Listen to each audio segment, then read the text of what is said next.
Bismillahirrahmanirrahim. Assalamualaikum warahmatullahi wabarakatuh. Alhamdulillahilladzi anzala as-sakinata fi qulubil mu'minin walladzi arsala rasulahu bil huda wa dinil haqq liyudhhirahu 'ala dini kullihi wa kafaa billahi shahida. Asyhadu an la ilaha illallah wahdahu la syarika lah wa asyhadu anna Muhammadan 'abduhu wa rasuluhu la nabiyya wa la rasula ba'da. Qala Allah ta'ala ya ayyuhalladzina amanu taqullaha haqqa tuqatih wa la tamutunna illa wa antum muslimun. Wa qala Rasulullah sallallahu alaihi wasallam min husni islamil mar'i tarkuhu ma la. Jamaah subuh Masjid Ar-Rahmah Islam Center yang dimuliakan Allah Subhanahu wa taala, acara rutin Sabtu pagi yang dimuliakan Allah Subhanahu wa taala. Alhamdulillah, puji syukur kita panjatkan kepada Allah Subhanahu wa taala. Pada pagi hari ini kita masih diberikan nikmat iman Islam sehat sempat untuk senantiasa menambah amal soleh kita sebagai bekal yang terbaik untuk mendapatkan keutamaan dari Allah Subhanahu wa taala. Fatazawwadu fa inna khairaz zadi taqwa. Wa sallallahu alaihi wasallam, semoga Allah limpahkan kepada uswah hasanah kita Nabi Allah Muhammad sallallahu alaihi wasallam, kepada keluarga, sahabat dan umatnya yang tetap berpegang teguh atas ajarannya sampai hari kiamat, mudah-mudahan termasuk di dalamnya kita semuanya.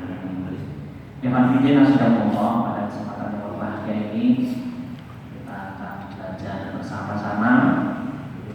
Kita beri judul ya, tebar kebaikan panen kemudahan. Jadi kita tebar kebaikan panen kemudahan. Jamaah sekalian yang dimuliakan Allah, hukum sebab akibat adalah fakta yang disepakati adanya oleh seluruh penduduk bumi, ya, termasuk tercapainya keinginan dan terhindarnya manusia dari bencana. Ya.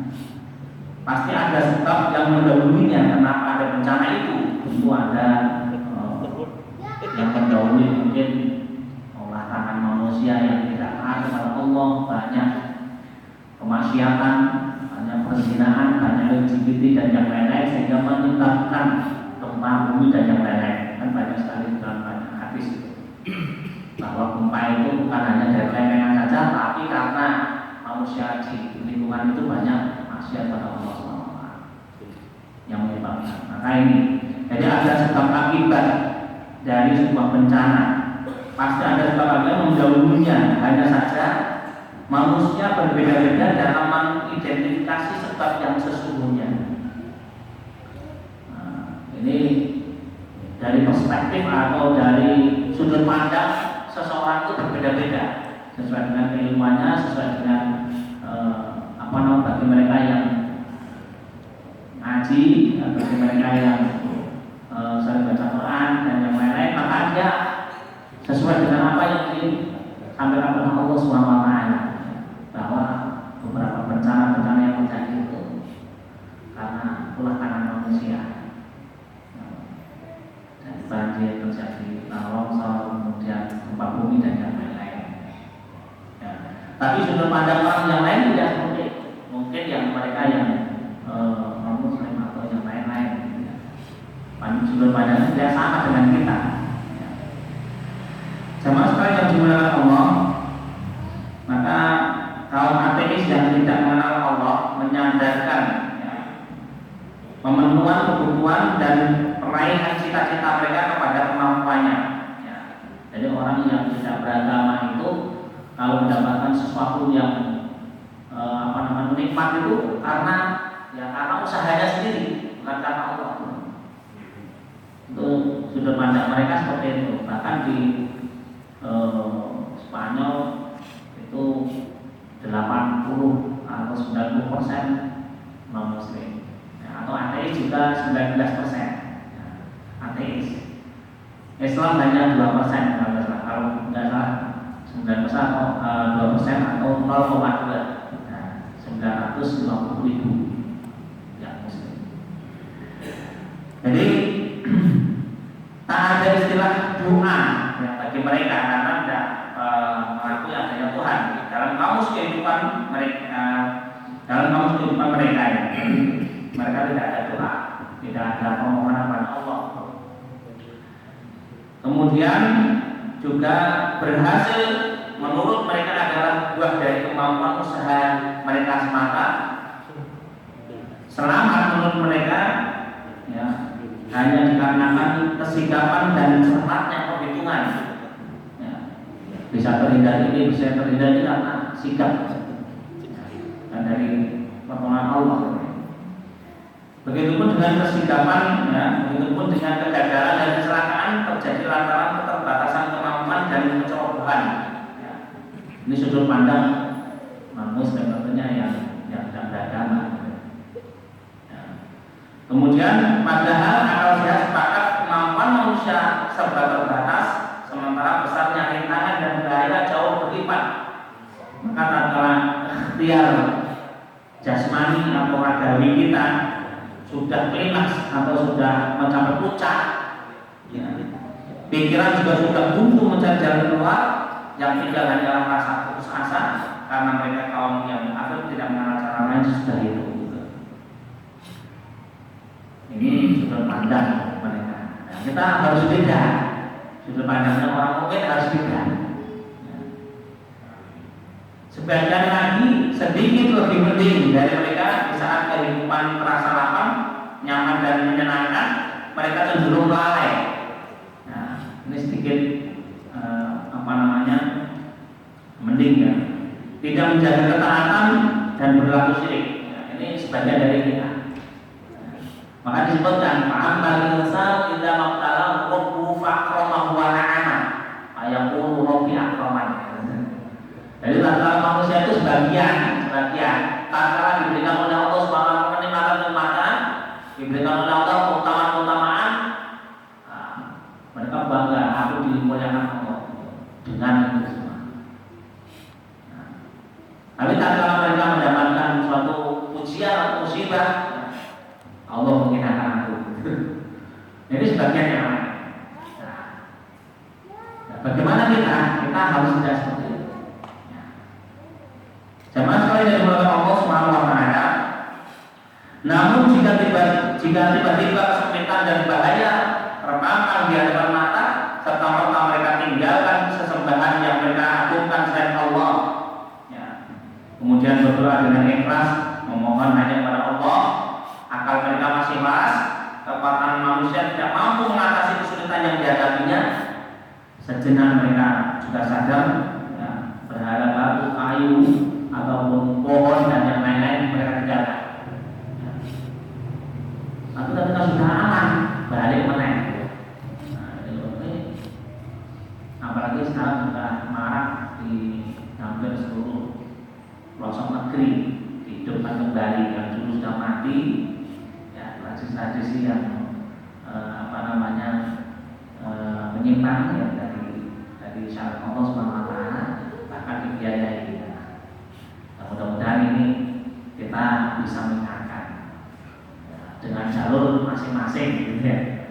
Karena kadang-kadang kebijakan itu juga tidak bisa serta-merta bisa dirubah ya. Mungkin kita punya cara tersendiri, mungkin masing-masing kita punya link dan sebagainya untuk mengubah itu. Makanya penting ya, pentingnya umat Islam itu juga tentang berpolitik ya. Artinya tidak ada sekat antaranya, karena semua lini kehidupan manusia itu diatur oleh Allah dan Rasulnya. Makanya harus ada yang jadi ini sebagai pemegang kebijakan dan sebagainya. Ada yang mengingatkan, ada yang membuat aturan dan yang lain-lain, undang-undang dan yang lain. Nah, tentu ini umat Islam tidak boleh hobi, tidak boleh takut, tidak boleh antipati dengan itu, karena itu juga salah satu upaya di dalam menegakkan daripada syariat Allah SWT. Jamaah sekalian yang dimuliakan Allah SWT, Kemudian disebutkan di dalam Al-Quran surat Al-Isra ayat 67, dan apabila kamu ditimpa bahaya di lautan, saya bilanglah siapa yang kamu suruh kecuali Allah Subhanahu wa taala. Ya. Maka tatkala dia menyelamatkan kamu ke daratan, kamu berpaling, dan manusia adalah selalu tidak berterima kasih. Nah, ini sifatnya yang begini. Di dalam surat Al-Isra 67, jika sudah di dalam kondisi bahaya dan tidak bisa, ini terjadi apa itu yang dibilang Allah. Ya. Saya itu punya adik, adik 3 bulan yang lalu itu mancing di Probolinggo ya. Kapalnya kena teratur 5 jam ya, kebetulan kita pegawai imigrasi di Surabaya. Kebetulan macet tadi saya katakan. Nah, ketika sudah jalan, nyebut Allah itu. Benar. Allah yang 3 hilang atau yang 2 hilang, yang 3 masih alhamdulillah dalam kondisi 5 jam di lautan. Jam 12 malam baru jam 4 pagi. Masya Allah. Ini dan apa yang disebut ya hanya Allah. Karena baik dipilih sama lebih. Yang lain ternyata hilang juga. Ini terjadi. Maka tatkala itu yang disebut karena sudah tidak ada kekuatan lain yang bisa diharapkan untuk bisa ternyata manggil-manggil enggak kedengeran manggil-manggil. Wah, ada kapal di panggil enggak? Ada mana? Nah ini terjadi. Ini Bapak Ibu yang berlaku Allah SWT. Maka apabila dia menyelamatkan kamu ke daratan, kamu berpaling. Ini kebanyakan orang ya, kalau diberikan kalimat atau sudah diberikan kelangan, mereka lupa. Ya, mereka lupa kepada Allah SWT. Dan manusia adalah selalu tidak berterima kasih. Begitulah karakter orang musyrik zaman dahulu, hanya mengenal Allah di saat sempit, tapi berpaling di saat lapang.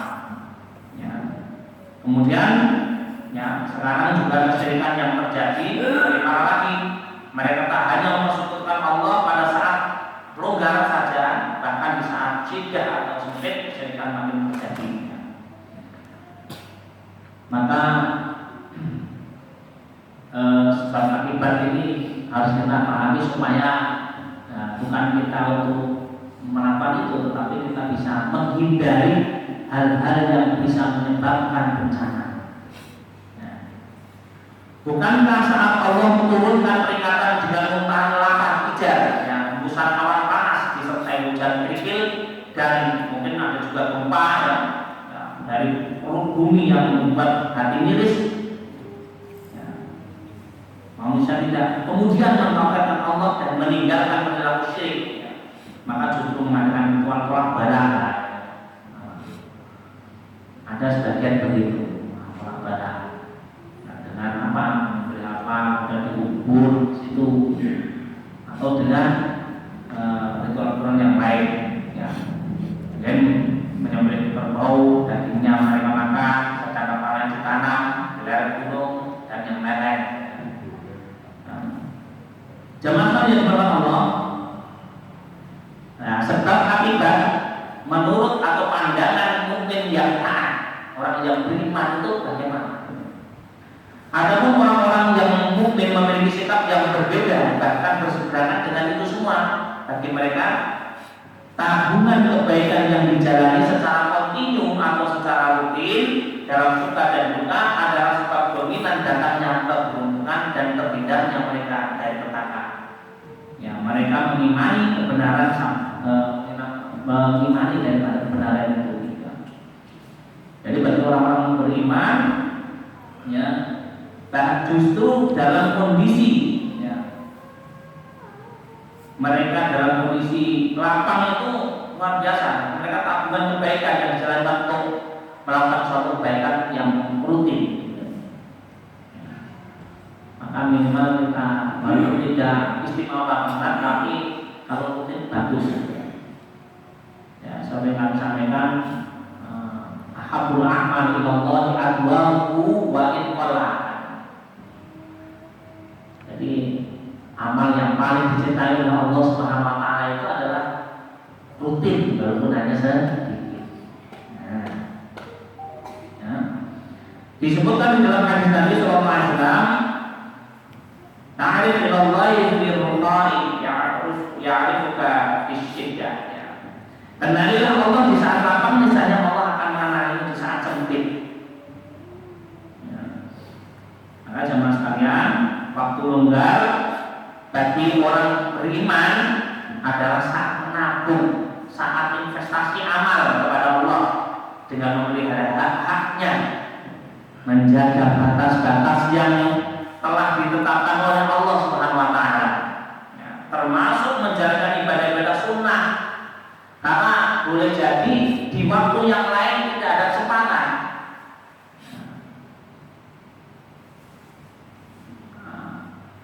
Karena ini yang dipilih oleh Allah, ini ada orang-orang pilihan, orang mukmin itu orang-orang pilihan, tidak semuanya. Kita bisa melihat bahwa ini subuhnya tinggi, tersimak lebih kuat daripada kita secara fisik, nyatanya nggak datang sih, nggak bisa datang ke masjid, nggak bisa jamaah dan yang lain. Kita ini orang-orang pilihan siapa? Ya. Orang yang dipilih oleh Allah ternyata dimudahkan ajarannya oleh Allah untuk mendatangi daripada majlis. Luar biasa. Ya, ini salah satu. Ya, termasuk tidak meninggalkan hal-hal yang dianggap remeh, walaupun hanya sedikit, misalnya sholat sunnah dan yang lain-lain. Karena boleh jadi nanti suatu ketika kita tidak bisa mengalami itu. Ya, misalnya baca Quran yang rutin, gitu. Kalau boleh jadi di waktu-waktu berikutnya, satu hari dua hari, ada yang tidak jelas baca Quran karena kesibukan yang luar biasa, gitu ya. Atau ya mungkin tidak sempat dan yang lain.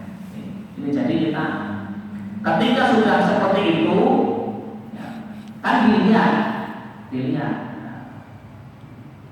karena kontinuitasnya tadi, karena dia rutin tadi itu akan mendapatkan pahala sesuai dengan kegiatan sehariannya itu.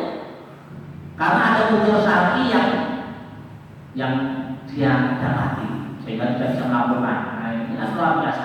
Tapi kalau sudah tidak biasa mengerjakan, kemudian juga terus kena udur nggak kerjakan, ya nggak ada apa-apa. Makanya ini jangan meremehkan hal-hal yang kecil, ataupun jangan meremehkan waktu yang longgar atau kurang. Dengan itulah seorang mukmin membangun hubungan, ya, ma'rifah khusus atau hubungan khusus dengan Allah Subhanahu wa taala. Hal itu tidak hanya bermanfaat baginya menghadapi hari akhirat yang merupakan asyaddu syiddah, kesempitan yang paling berat nanti di hari akhirat. Bahkan juga bermanfaat baginya ketika menghadapi kegentingan di dunia. Ya, kita lihat bahwa kita pernah mendengar, pernah membaca kisah 3 orang yang berada di gua itu. Atau yang lain masih banyak lagi juga ya. Kisah 3 orang yang terjebak di gua merupakan contoh betapa amal soleh yang dilakukan dengan ikhlas dapat menjadi wasilah dikabulkannya doanya. Nah, ini kan namanya tadi dengan keutamaan yang diberikan oleh Allah Subhanahu wa taala, ya, dengan waktu yang diberikan oleh Allah Subhanahu wa taala jangan disia-siakan. Karena boleh jadi nanti kita dalam kondisi sempit. Tidak semua orang lapang terus. Ada yang mengalami pasang surut, ya. Maka harus diumpat terus, ya. Jemaah sekalian yang dirahmati Allah, kisah 3 orang yang terjebak di gua merupakan contoh betapa amal soleh yang dilakukan dengan ikhlas dapat menjadi wasilah dikabulkannya doa. Termasuk juga Nabi Yunus, ya, ketika dimakan ikan atau di dalam perut ikan, ya, langsung bersandar kepada Allah Subhanahu wa taala. Ya. Ya. Jadi bersandar kepada Allah, hanya Allah yang bisa mengeluarkannya, yang bisa menyelamatkannya. Kemudian dia sadar berdoa kepada Allah. akhirnya diselamatkan oleh Allah. Nah, makanya ini penting sekali. Kemudian di dalam sebuah hadis dari Imam Al-Baihaqi juga meriwayatkan dari Salman Al-Farisi, seorang sahabat, ya, bahwa beliau berkata, apabila seorang berdoa kepada Allah pada saat longgar dan kemudian kesulitan menerpanya, lalu dia berdoa, maka malaikat berkata, ini suara yang telah dikenal dari manusia yang lemah dan sebelumnya biasa berdoa di saat lapar. Ini, kemudian maka para malaikat memintakan syafaat kepada Allah untuknya. Dan jika seseorang tidak pernah berdoa saat lapang, kemudian kesulitan menerpanya, lantas dia berdoa, maka malaikat berkata, suara yang asing tidak dikenal dari seorang manusia lemah, sebelumnya tidak pernah berdoa pada saat lapang, lantas di saat sulit dia berdoa, maka malaikat tidak memintakan baginya syafaat. Nah, makanya kita biasa yang berbuat baik, beramal soleh, yang rutin, yang baik, ya. Karena ini menjadi apalannya para malaikat. Ini sudah apal orang ini. Setiap jam segini ini doa, ini memohon pada Allah, ini begini. Ini tidak, yang satunya tidak, tidak usah. Makanya ini Bapak Ibu yang berkenan Allah. Kemudian kebenaran rumus ini telah terbukti dialami oleh Nabi Yunus alaihissalam tadi. Ketika beliau berada dalam perut ikan, tak ada lagi ikhtiar yang mampu dia lakukan. Sudah, tidak ada yang bisa dilakukan. Ya, mustahil pula beliau minta pertolongan orang lain dalam kondisi itu. Tapi beliau tahu ada zat yang mampu menolongnya, yaitu Allah Subhanahu Wa Taala, yang beliau taati saat kondisi aman. Tak mungkin membiarkan beliau dalam kondisi ketakutan dalam gelapan perut ikan itu. Kemudian beliau berdoa kepada Allah, La ilaha illa anta subhanaka inni kuntu minadh dhalimin. Tidak ada ilah yang hak melainkan Allah, atau melainkan Engkau ya Allah, Maha Suci Engkau, sesungguhnya aku termasuk orang-orang yang zalim. Karena boleh jadi pada waktu itu ya, Nabi Yunus ini dalam berdakwahnya sudah dalam posisi klimaks, sudah sekali so kendalikan lah, enggak ada hasil dari berbagai hal. Kemudian apa namanya waktu itu lalai sehingga tidak mentaati Allah. Kemudian diberikan ujian oleh Allah SWT, dimakan ikan atau di dalam perut ikan.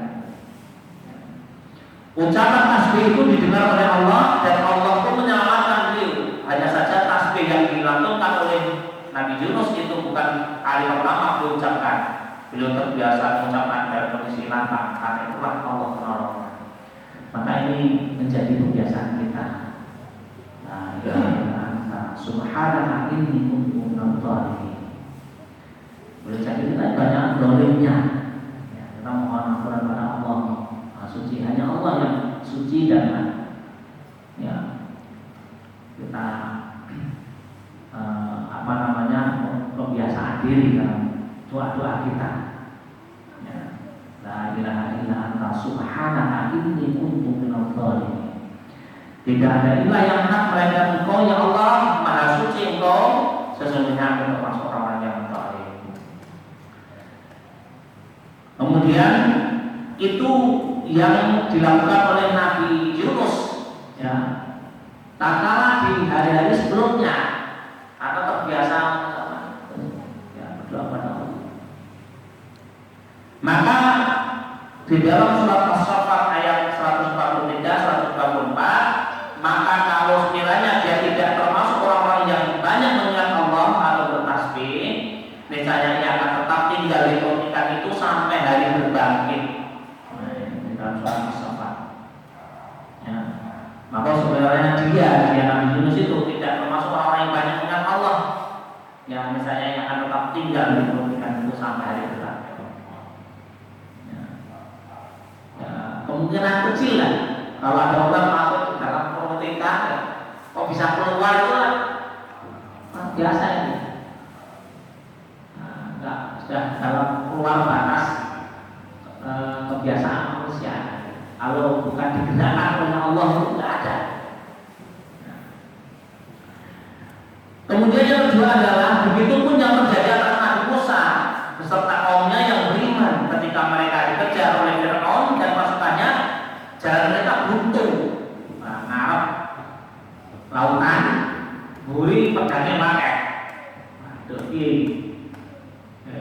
maju menang mundur menang, ada pilihan lain. Yang mana? Dada mereka terbentang samudra yang luas, sementara di belakang mereka pasukan Fir'aun yang penutupan menjadi berjumlah 1 juta tentara. Ada pula yang mengatakan 600.000 pasukan.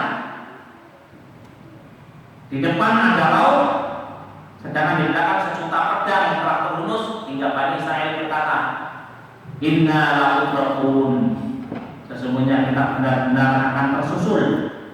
Ini dalam surat Asy-Syura ayat 61, Asy-Syu'ara ayat 61.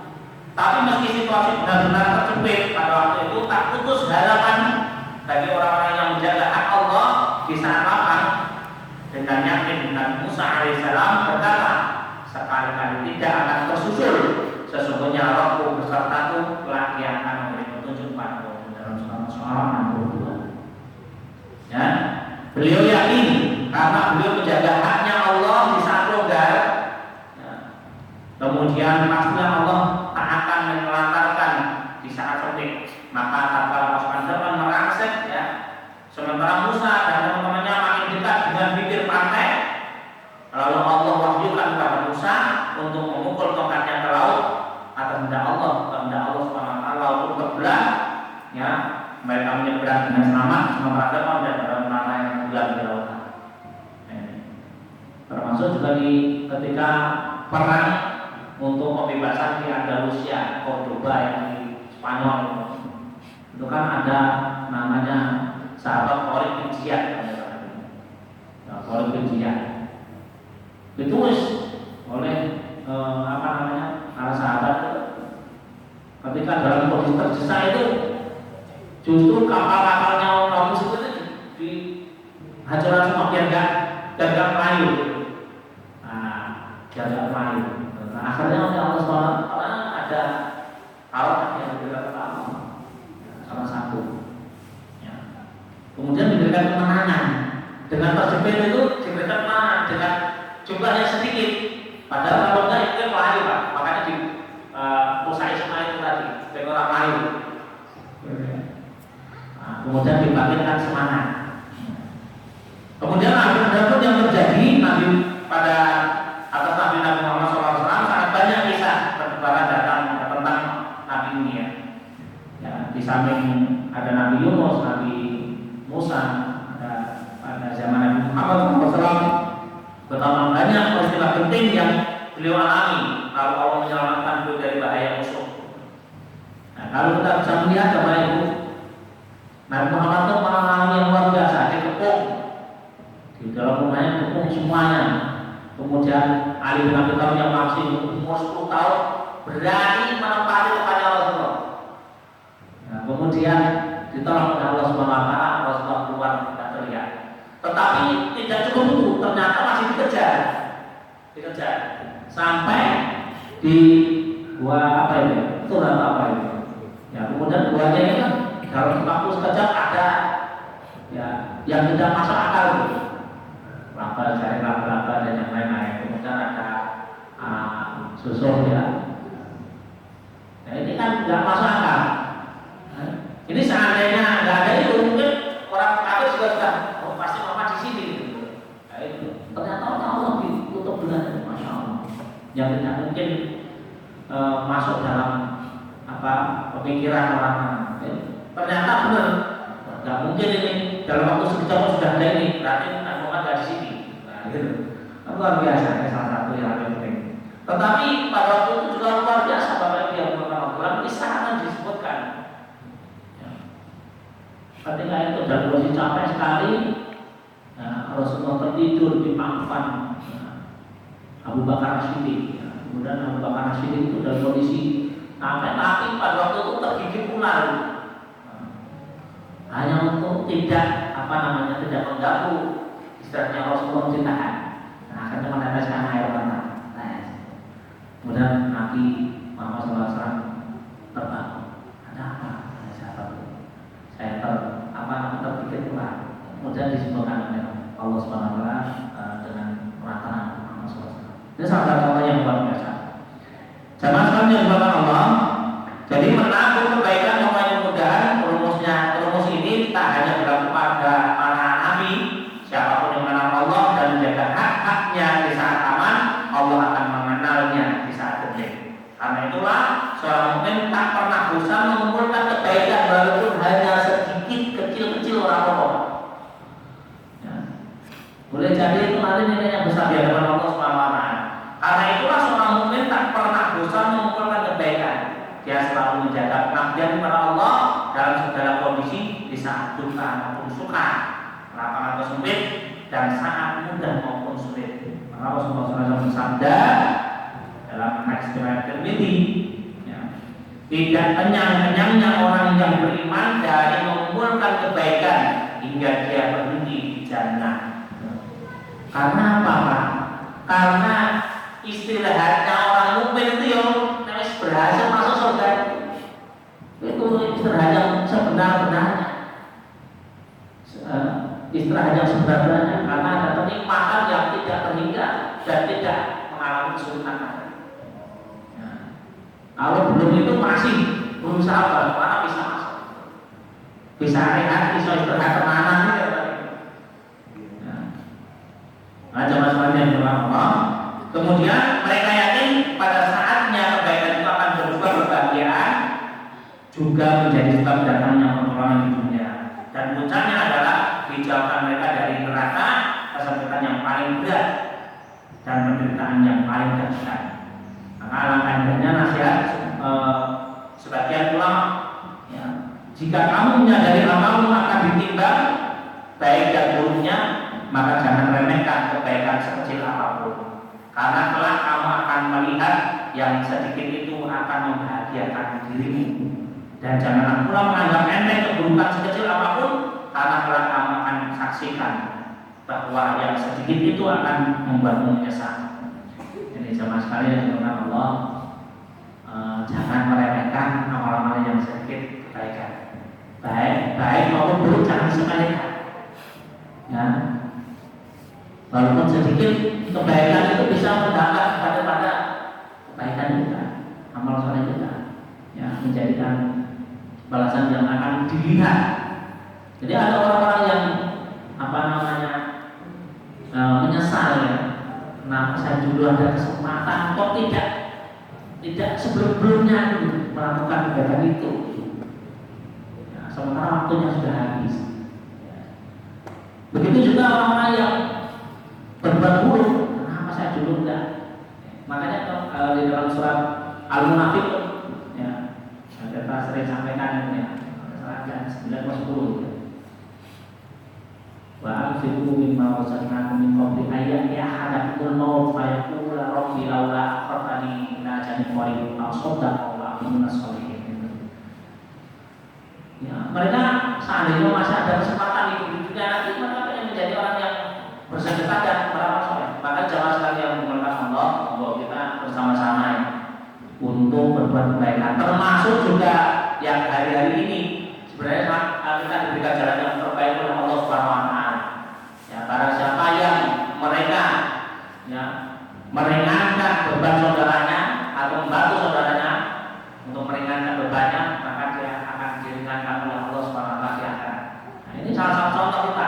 Dan sekarang banyak saudara-saudara kita kemarin di Cianjur dan yang lain-lain membutuhkan bantuan kita, walaupun hanya 1.000, 2.000, 10.000, 5.000, itu insya Allah jadi jalan kebaikan untuk kita semuanya. Yang mudah-mudahan kita diberikan oleh Allah SWT kelapangan, kemudahan, serta keistiqomahan di dalam melaksanakan kebaikan walaupun hanya sedikit, dan bisa meninggalkan semua bentuk larangan Allah SWT walaupun hanya kecil, karena semuanya akan berdampak dan terlihat ketika nanti yang akhir.